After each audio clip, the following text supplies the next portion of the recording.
এরকম গরম ভাতের সাথে পটলের দোরমা খাওয়ার মজাই আলাদা। আচ্ছা, আমরা কম বেশি সকলেই তো পটল খেয়ে থাকি। পটল ভাজি, পটলের ঝোল, আরো বিভিন্ন ধরনের পটল আইটেম আছে। কিন্তু যারা পটল খাও না বা খেতে চাও না, তাদের জন্য আজকে আমার এই রেসিপি। আমি শিওর তোমরা যারা পটল খাও না, তারা এই রেসিপিটা একবার খেলে অবশ্যই বারবার খেতে চাইবে। Hello everyone, welcome back to my channel. আশা করি সবাই অনেক অনেক ভালো আছেন। অনেকদিন পর আপনাদের জন্য একটা নতুন ধরনের ব্লগ নিয়ে আসলাম। অবশ্যই সবাই লাস্ট পর্যন্ত ভিডিওটা দেখবেন। তো ভিডিওটি শুরু করা যাক। পটলের দোরমা তৈরি করার জন্য এখানে আমি কিছু ফ্রেশ পটল নিয়ে নিয়েছি। তারপর পটলের খোসাগুলো খুব ভালোভাবে ছাড়িয়ে নিয়েছি। এবার একটা ছুরির সাহায্যে পটলের মুখটা একটু গোল করে কেটে নিব। তারপর একটা চামচের সাহায্যে পটলের ভিতর থেকে পটলের আটিগুলোকে খুব ভালোভাবে বের করে নেব। খুব সাবধানে পটলের আটিগুলোকে বের করে নিতে হবে, যাতে করে পটলের নিচটা ফুটো হয়ে না যায়, সেদিকে খেয়াল করতে হবে। খুব সুন্দরভাবে কিন্তু আমি সবগুলো পটলের আটি আমি ছাড়িয়ে নিয়েছি। দেখতে পাচ্ছেন কতটা সাবধানে কাজটা করছি।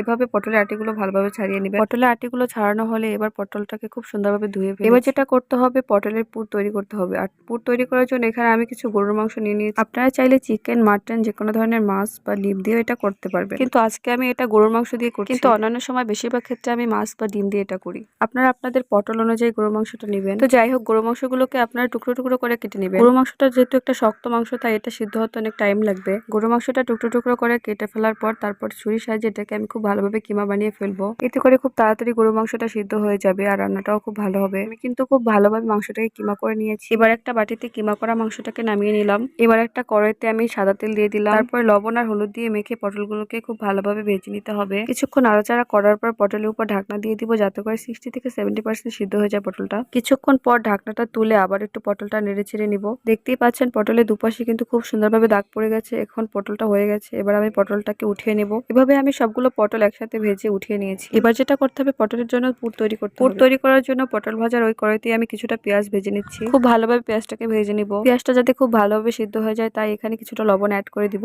লবণ দিয়ে পেঁয়াজটাকে আবার ভালোভাবে ভেজে নিতে হবে। তারপর পেঁয়াজটা যখন হালকা বাদামি কালার হয়ে যাবে, তখন এখানে কিছুটা পানি অ্যাড করে দিব। পানি দিয়ে ভালোভাবে নেড়ে চেড়ে নিব। তারপর এখানে হলুদের গুঁড়া, মরিচের গুঁড়া, স্বাদমতো লবণ দিয়ে ভালোভাবে মশলাটা কষিয়ে নিব। এখানে আমি কিছু আদা, জিরা, রসুন বাটা দিয়েছিলাম, সেটা ভিডিও করতে ভুলে গেছি। কিন্তু আপনারা অবশ্যই এই মশলাগুলো দিবেন, তাহলে আরো রান্নাটা ভালো হবে। গরুর মাংস রান্না করতে যেসব মশলা লাগে, সেই মশলা দিয়ে এই কিমাটা রান্না করবে, তাহলে রান্নার টেস্টটা আরো ভালো আসবে। তো আমার মশলা কষানো কিন্তু খুব ভালোভাবে হয়ে গিয়েছে। এখন আমি কিমাগুলোকে দিয়ে দিয়েছি। মাংসের কিমাগুলোকে নেড়ে চেড়ে মশলার সাথে খুব ভালোভাবে মিশিয়ে নিব। তারপর এখানে পর্যাপ্ত পরিমাণে পানি দিয়ে দিব। গরুর মাংসটা যেহেতু শক্ত একটা মাংস, তাই এটাকে 3-4 বার পানি দিয়ে ভালোভাবে সিদ্ধ করে নিতে হবে। তো আমি এখানে পর্যাপ্ত পরিমাণে পানি দিয়ে ঢাকনা দিয়ে দিব গরুর মাংসটা ভালোভাবে সিদ্ধ হওয়ার জন্য। কিছুক্ষণ পর ঢাকনা তুলে মাংসটা ভালোভাবে নেড়ে চেড়ে নিব। আমি কিন্তু 3-4 বার মাংসটাকে খুব ভালোভাবে কষিয়ে নিয়েছি। এখন কিন্তু মাংসের পুরটা তৈরি হয়ে গেছে, শুধু পানিটা শুকিয়ে গেলেই নামিয়ে নিব। মাংসের পানিটা কিন্তু সম্পূর্ণ শুকিয়ে গিয়েছে। এখন আমি মাংসের কিমাটা একটা বাটিতে নামিয়ে নিচ্ছি। সবগুলো কিমা কিন্তু আমি নামিয়ে নিয়েছি। আবার কড়াইতে কিছুটা তেল দিয়ে তাতে পেঁয়াজ কুচি দিয়ে দিলাম।